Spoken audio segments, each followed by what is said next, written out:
네, 이제 우리 함께 하나님의 말씀 같이 찾겠습니다.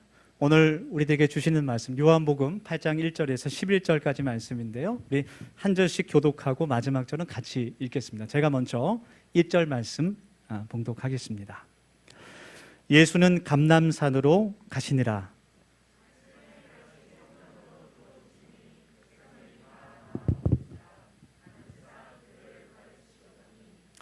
서기관들과 바리새인들이 음행 중에 잡힌 여자를 끌고 와서 가운데 세우고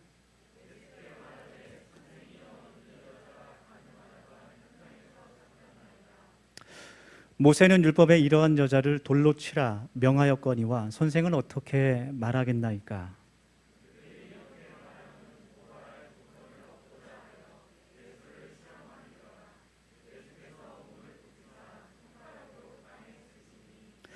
그들이 묻기를 마지 아니하는지라. 이르시되 너희 중에 죄 없는 자가 먼저 돌로 치라 하시고, 그들이 이 말씀을 듣고 양심의 가책을 느껴 어른으로 시작하여 젊은이까지 하나씩 하나씩 나가고 오직 예수와 그 가운데 섰는 여자만 남았더라.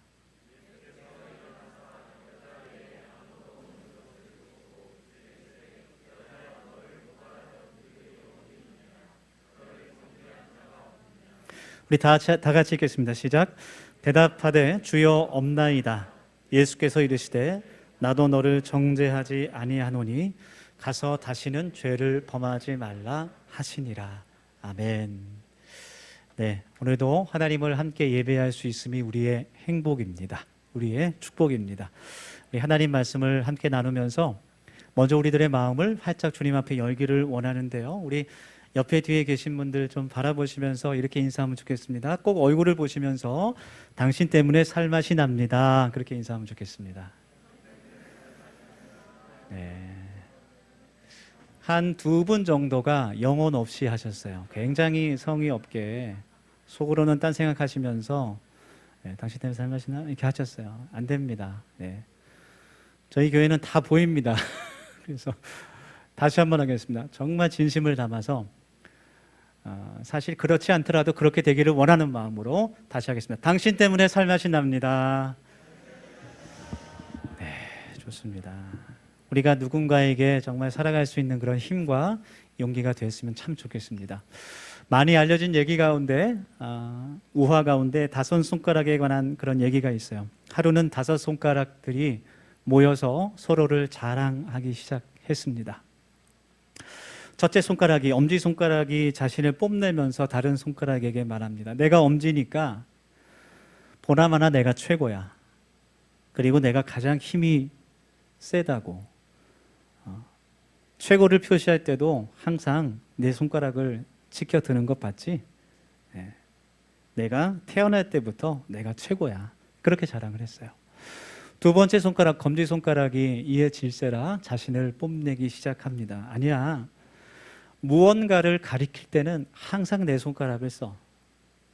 5손가락 중에서 아마 내 손가락을 가장 많이 사용할걸. 네, 내가 가장 중요한 손가락이야. 그렇게 이야기했어요. 셋째 손가락이 다른 손가락들을 내려다보면서 이야기합니다. 얘들아, 다 필요 없어. 다 필요 없어. 자, 우리 키를 재보자. 내가 이 중에서 제일 크다고. 내가 너희들보다 더 높아. 그렇게 자랑을 했어요. 네 번째 손가락이 그 얘기를 가만 듣더니 잘난 체하면서 말합니다. 야, 가운데 손가락 너 조용해. 사람들이 너를 제일 싫어해. 너는 욕할 때 쓰잖아. 나는 평생 잊지 않을 약속을 할 때 쓰여진다고. 반지를 끼거나 결혼을 하거나 약혼을 할 때 사람들이 아주 중요한 약속을 할 때마다 내 손가락을 사용해. 내 손가락이 가장 중요하다는 뜻 아니겠어? 이렇게 자랑을 해요. 자, 이제 마지막 손가락이 남았습니다. 액기손가락, 5번째 손가락이 남았는데 첫 번째, 둘째, 셋째, 넷째 손가락들이 마지막 그 작고 얇은 5번째 손가락을 보면서 속으로 생각하는 거예요. 야, 쟤는 자랑할 게 참 없을 것 같다. 아무 말도 못하겠구나. 제일 작고 제일 약하고 약속할 때만 한 번 손가락 꺾지 언제 사용되겠나. 그렇게 속으로 불쌍하게 생각했어요. 그런데 마지막 손가락이 당당히 큰 소리로 이렇게 말합니다. 야, 너희들 내가 얼마나 중요한지 알아? 내가 없으면 어떻게 되는지 아냐고 그렇게 소리를 지르는 거예요. 그러더니 하는 말이 너희들 내가 없으면 너희들 다 병신이야. 그렇게 얘기하는 거예요. 네. 두고 보니까 맞는 말이죠. 네. 5 손가락 중에 하나라도 없으면 온전하지 않은 겁니다. 세상은 서로를 최고라고 이야기하는 것 같아요. 네. 서로를 자신을 높이는 일에만 항상 집중합니다. 그리고 다른 사람을 비난하고 비판하고 깎아내리는 것에는 너무나 익숙해요. 특별히 내가 다른 사람들과 경쟁하게 될 때, 혹은 내가 다른 사람을 밟고 올라서야만 나에게 이익이 올 때 그 다른 사람을 비난하는 것을 주저하지 않는 그런 세상에 우리가 살고 있습니다. 서로를 정죄하고 서로를 이기기 위해서 도덕과 인류는 물론이고 때로는 신앙까지도 잠시 접을 수 있는 그런 세상 가운데 우리가 살아갑니다. 오늘 함께 읽은 요한복음 8장의 본문은 예수님께서 우리 교회들에게 너희 눈에 들보를 먼저 빼야 한다라고 말씀해 주시는 그런 이야기예요. 예수님께서 요한복음 8장 말씀에서 한 여성을 만나시게 됩니다. 현장에서 간음죄로 잡혀온 그 여성, 모세의 율법에 따르면 돌로 맞아서 그 자리에서 죽임을 당해도 아무 말을 할 수 없는 그 연약한 여성이 나오게 되죠. 예수님께서 그 여성을 위해서 기꺼이 변호사가 되어 주시는 말씀이 오늘 본문 말씀입니다. 모든 사람들이 이 사람이 지금 잡혀온 이 여성이 죽어야 할 죄인이라고 몰아붙였을 때 예수님께서 그를 구원하여 주신 말씀이 오늘 본문 말씀이에요. 이 사건은 유월절 바로 전에 일어난 사건인데 주님께서 하나님의 말씀을 성전에서 가르치시다가 밖에서 웅성웅성하는 소리가 들려서 나가게 되셨죠. 그곳에 있는 모든 사람들이 그 자리로 모이게 됐습니다. 그리고 그 한가운데는 어떤 여성이 잡혀 엎드려져 있었습니다. 서기관과 바리새인들이 의도적으로 악한 그런 마음을 가지고 예수님을 시험하기 위해서, 예수님을 넘어뜨리기 위해서 이 준비를 하게 된 것이죠. 예수님께서 하나님 나라의 복음을 전파하시는 것을 방해하면서 또 예수님을 따르는 사람들을 떨어뜨려 놓기 위해서 대중들의 인기를 꺾고 자신들의 권력을 더욱더 확고하게 하기 위해서 예수님을 무너뜨리려고 지금 노력하고 있습니다. 이 가늠한 여인을, 현장에서 잡힌 이 여인을 예수님 앞에 데리고 와서 예수님께 질문합니다. 바리새인과 서기관들이 모세의 율법에 따르면 돌로 쳐서 죽이라고 했는데 어떻게 하면 좋겠습니까? 그것을 예수님께 지금 물어봅니다. 그들의 계획은 이런 거였어요. 만약 예수님께서 율법대로 저 여자를 돌로 쳐서 죽여라 이렇게 말씀하시면 예수님은 말과 행동이 다른 분이 됩니다. 항상 세리와 죄인들의 친구였고 약하고 장애가 있고 또 세상에서 버림받은 사람들을 하나님의 사랑으로, 말씀으로 회복시키시는 그 주님께서 이 여인에 대해서 돌로 쳐서 죽여라 말씀하시면 그곳에 있는 모든 사람들이 이 사람이 말과 행동이 다른 사람이구나 그렇게 느끼고 예수님을 떠나가게 될 것이라는 것을 그들이 계획하고 있었던 거예요. 혹은 예수님께서 그래도 이 여인을 사랑으로 감싸주고 죽이지 않아야 한다 이렇게 말씀하실 수도 있습니다. 어쩌면 바리새인들과 서기관들이 그것을 더 원했는지 모르겠어요. 예수님께서 이 여인을 그냥 용서해라라고 말씀하시면 예수님은 모세의 율법을 거역하는 사람이 되고 절대로 하나님이 보낸 사람이 아니게 됩니다. 예수님은 율법을 망가뜨리려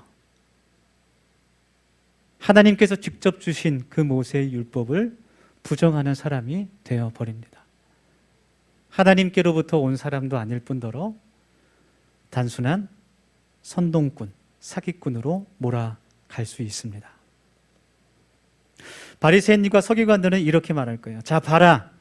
이 예수라는 사람은 우리가 생명처럼 지켜온 이 율법을, 선지자들을 다 무시하고 폐하러 온 사람이다. 하나님으로부터 온 사람이 아니다. 세리와 죄인의 친구이고 저주받은 그런 죄인일 뿐이다. 아마 이런 그 말들을 준비하고 있지 않았을까, 그런 생각이 듭니다. 그런데 예수님께서 그 질문에 대해서 대답하지 않으시고 땅에다가 글씨를 쓰시죠. 그렇죠? 네. 무슨 내용인지는 성경에 나와 있지는 않지만 이제 신학자들이 많이 이야기하는 것 중에 한 두 가지 정도는 죄의 목록을 쓰셨을 것이다. 그것을 본 사람들이 마음에 찔림을 얻을 수 있는, 그들이 지었던 죄들을 기록했을 것이다. 그렇게 말하기도 하고, 혹은 그 사람들이 죄를 지었던 사람들의 이름을 아마 기록하셨을 것이다. 그렇게 이야기하는 그런 학자들도 있습니다. 정말 어떤 내용인지는 알 수가 없지만 7절 말씀을 보니까 그 바리새인들과 서기관들이 예수님께서 땅에 쓰시는 것은 관심도 없고 계속해서 이제 하는 것이죠. 예수님께 대답을 하라고 재촉을 합니다. 계속 예수님을 다그치면서 빨리 결정을 내려달라, 그렇게 이야기를 하게 됩니다. 그런데 예수님께서는 너희 중에 죄가 없는 자가 먼저 돌로 치라, 그렇게 말씀하시고 계속해서 땅에 글씨를 쓰시게 되는 거예요. 처음에는 사람들이 예수님이 땅에 글씨를 쓸 때 바라보지 않았을 거예요.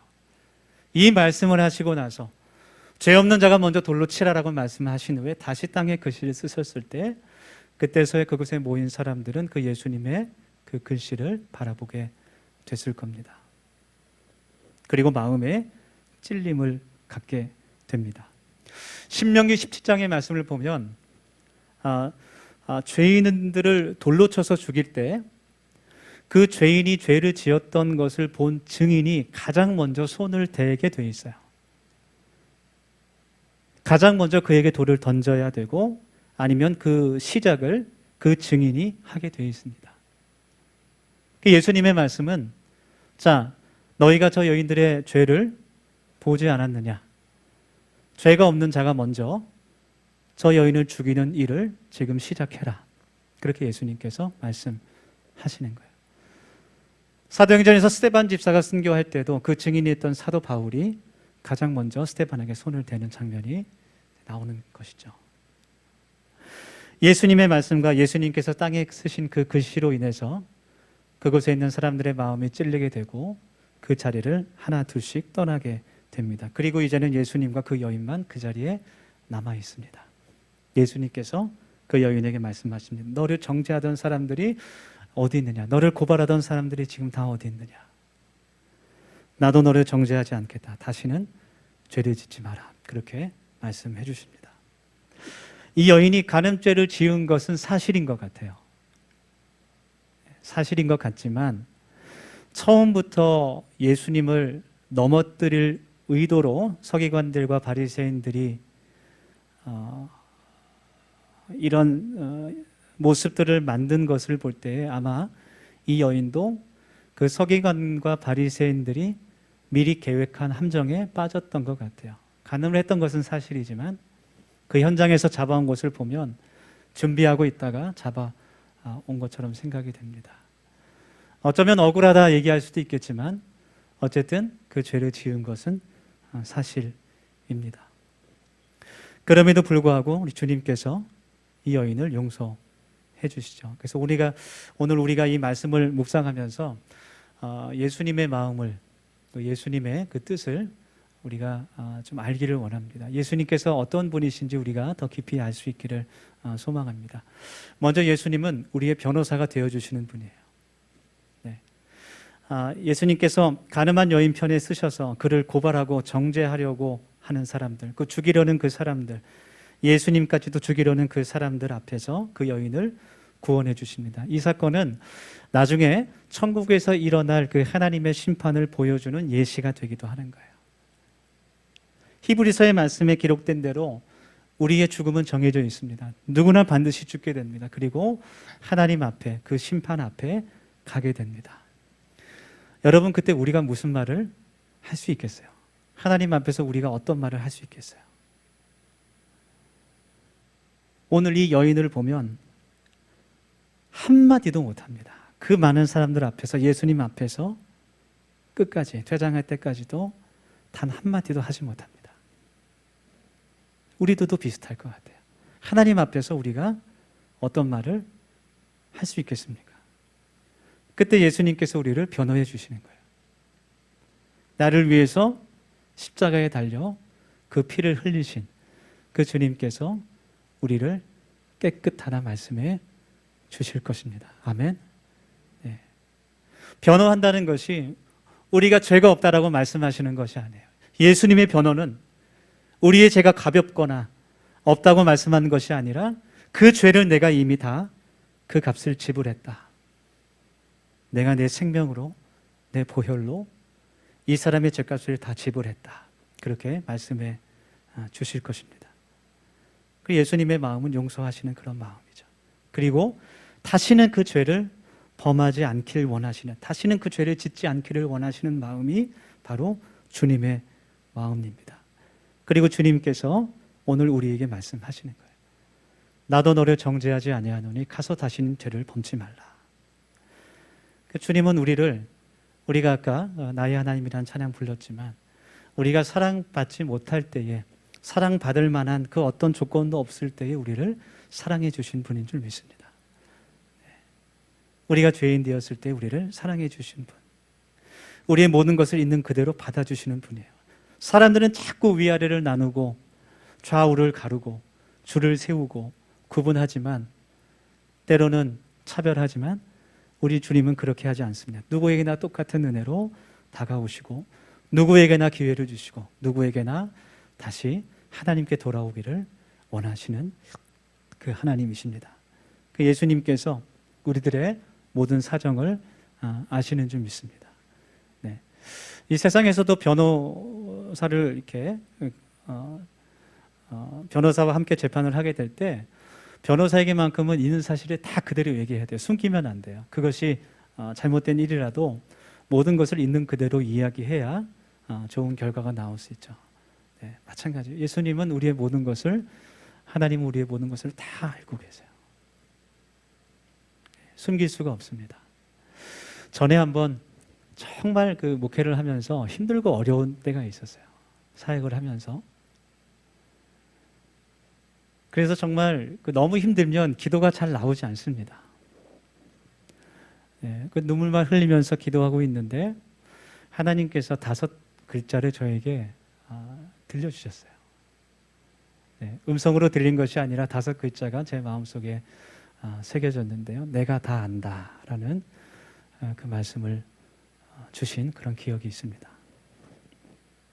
주님의 은혜가 정말 큰 이유는, 정말 위대한 이유는 나를 다 아심에도 불구하고 나를 사랑하신다는 거예요. 지금도 사탄은 우리를 고발하고 우리를 정죄하고 너는 아직도 부족해. 너는 그리스도인이 아니야. 네가 무슨 기독교인이야. 네가 무슨 직분자야. 그렇게 우리를 항상 정죄하고 비난하지만 우리 주님은 그렇게 하지 않으신다는 거예요. 나의 모든 사정과 나의 모든 계획과 아픔과 나의 모든 어려움을 그 아시는 주님, 그 주님을, 가늠한 여인에게 다가오셨던 그 주님을 우리가 깊이 만날 수 있기를 주님의 이름으로 축원합니다. 우리는 스스로 자랑할 것이 없는 사람들이죠. 오직 나를 구원해 주신, 용서하시는 그 하나님만 높일 수 있기를 간절히 원합니다. 두 번째로, 우리 주님께서 오늘 말씀을 통해서 우리들이 깨닫기를 원하시는 것은 우리가 주님의 마음을 닮을 수 있는 사람으로 자라나야 한다는 거예요. 주님의 마음을 담는 제자로 살아가야 한다는 거예요. 오늘 요한복음 8장 말씀을 이렇게 쭉 읽으면서 묵상하면서 우리가 생각할 수 있는 것은, 이 여인을 우리가 객관적인 눈으로 제3자로 바라봤을 때 죄인으로 생각되고 악한 죄인으로 생각되죠. 사형까지는 아니지만 그래도 다시는 그런 악한 죄를 짓지 않도록, 그런 음란한 죄를 짓지 않도록 어느 정도 벌을 받아야 된다라고 생각이 들 수도 있어요. 죽음까지 갈지는, 죽을 죄 정도는 아니지만 그래도 어느 정도 좀 벌을 받아도 괜찮겠다, 그런 생각이 들 수도 있습니다. 그렇지 않습니까? 저만 그런 것 같아요. 다 기쁘고 착하신 분들만 계셔서. 그런데 예수님은 바리새인과 그 서기관들, 그곳에 모여 있는 유대인들, 그곳에 있는 모든 사람들이 그 여인의 잘못보다 자신의 눈에 들어있는 들보를 먼저 빼기를 원하셨어요. 그래서 예수님께서 이 여성을 용서해 주시는 것은 율법을 폐하시는 것이 아닙니다.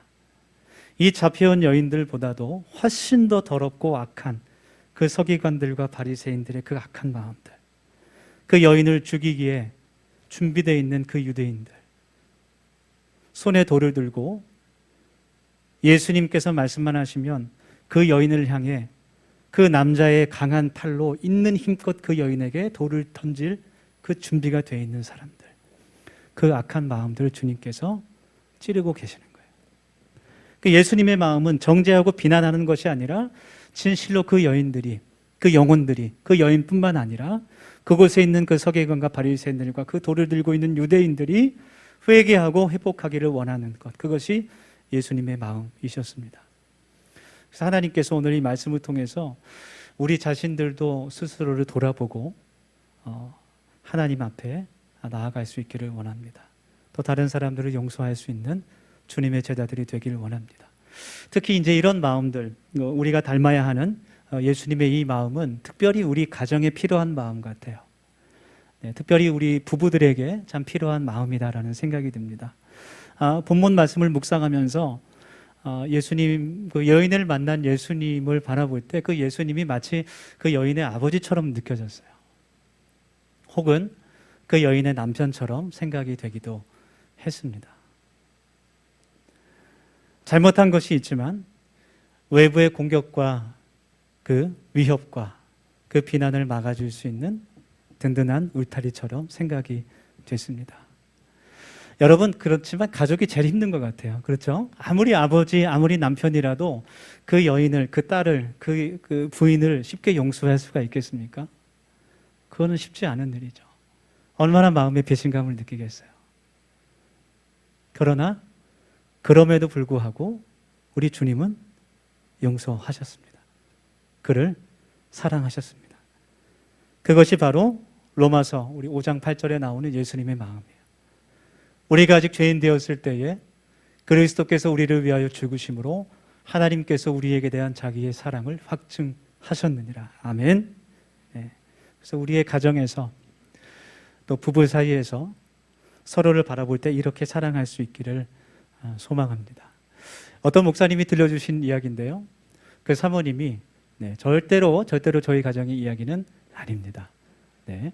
그 사모님이 너무 온유하시고 순수하신 그런 분이에요. 그래서 그 어떤 사람에게도 화를 낸 것을 본 적이 없는, 화를 모르시는 것 같은 그런 사모님이셨다 그래요. 그래서 목사님이 물어봤어요. 아니, 당신은 화가 안 나요? 이렇게 많은 사람들을 또 만나고 또 때로는 힘들게 하는 그런 성도들도 만나게 되는데 어떻게 화를 한 번도 안 낼 수 있습니까? 그렇게 물어봤어요. 그때 사모님이 화가 안 날 리가 있겠습니까? 저도 사람인데요. 때로는 정말 마음에서 울컥울컥 올라오고 분노가 치미지만 그때마다 그 사람을 위해서 기도합니다. 주님, 저 사람을 불쌍하게 여주시옵소서. 그렇게 기도합니다. 그런 이야기를 했다 그래요.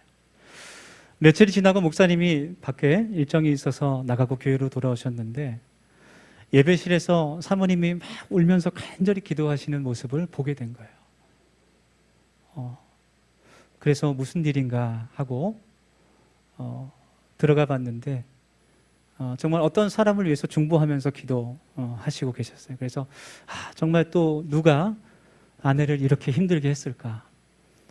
그래서 누군지 알고 싶어서 그 사모님 조용히 뒤에 가서 그 사모님의 기도를 들었습니다. 사모님이 기도하시는데요. 하나님, 제 남편을 불쌍히 여겨 주시옵소서. 이렇게 울면서 간절히 기도하셨다고 그래요. 다시 한번 말씀드리지만 저희 가정 이야기는 아닙니다. 아닙니다. 어떤 목사님이 그런 이야기 또 하셨어요. 부부는 이해가 되지 않아도 사랑하는 사람이다. 그런 이야기를 하셨어요. 이해가 되지 않더라도 사랑할 수 있는 관계가 부부다. 그런 이야기를 했습니다. 이해가 된다는 건요, 무슨 의미냐면 내가 만족한다는 뜻이에요. 이해가 된다는 건 내가 만족한다는 의미가 있습니다. 처음에는 내가 만족하지 않으면 그 사람을 사랑할 수 없을 것 같아요. 그런데 시간이 지나고 또 하나님의 은혜 가운데 이제는 내가 그 사람을 이해할 수 없어도 그 사람을 사랑하게 됐습니다. 그런 고백을 했습니다. 그것이 부부라는 것이죠. 여러분, 오늘 요한복음 8장의 말씀을 통해서 주님께서 우리들에게 말씀하십니다. 우리가 이 말씀을 마음에 깊게 새기면서 우리 같이 이 시간 한 1, 2분 정도 결단하며 기도하기를 원합니다. 우리 함께 이 시간 같은 기도 제목을 가지고 함께 기도하겠습니다.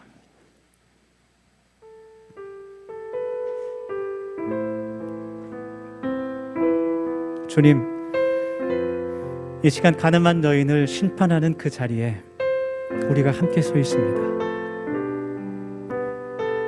수많은 사람들이 몰려있는 그 자리 가운데 우리가 그 군중 가운데 서 있습니다. 주님, 손에는 돌을 들고 그 죄인을 향한 미움으로 가득한 채 그 자리에 우리들이 서 있습니다. 주님, 이렇게 악한 죄인임에도 불구하고 나를 위해 변호하시는, 나를 위해서 그 생명을 기꺼이 내놓으시는 그 예수님을 우리가 만날 수 있길 원합니다. 주님 감사합니다. 주님 감사합니다. 주님, 우리가 주님의 마음을 담길 원합니다. 우리의 가정이, 우리 부부들이, 자녀들이 회복할 수 있게 주님 도와주시고 오직 성령께서 주인 되시는 가정들이 될 수 있도록 하나님 회복의 은혜를 허락하여 주시옵소서. 우리의 건강한 회복된 가정이 세상의 빛과 소금이 될 수 있도록 주님 도와주시옵소서. 우리 같이 통성으로 기도하겠습니다. 하나님, 이 시간 기도하며 나아갑니다. 하나님이 우리를 향해서 주님의 그 향한 바람을 그 주님을 바라볼 수 있도록 주님 인도하여 주시옵소서. 하나님, 우리가 악한 그 죄인이 되었을 때에 하나님 아무것도 사랑받을 것이 없을 그때에도 우리를 붙들어 주시고 우리의 모든 것을 아심에도 불구하고 끊임없이 우리들을 향해 손을 내미시는 그 주님의 사랑을 저희들이 깨닫게 하셔서 하나님, 다시는 죄를 범치 말라 말씀하시는 그 하나님의 음성을 저희들이 듣게 하여 주시고 하나님, 세상에 나가 살아가는 그 한 걸음 한 걸음이 하나님 주님의 사랑을 전하는 빛된 자의 걸음 될 수 있도록 아버지 하나님께서 도와주시옵소서.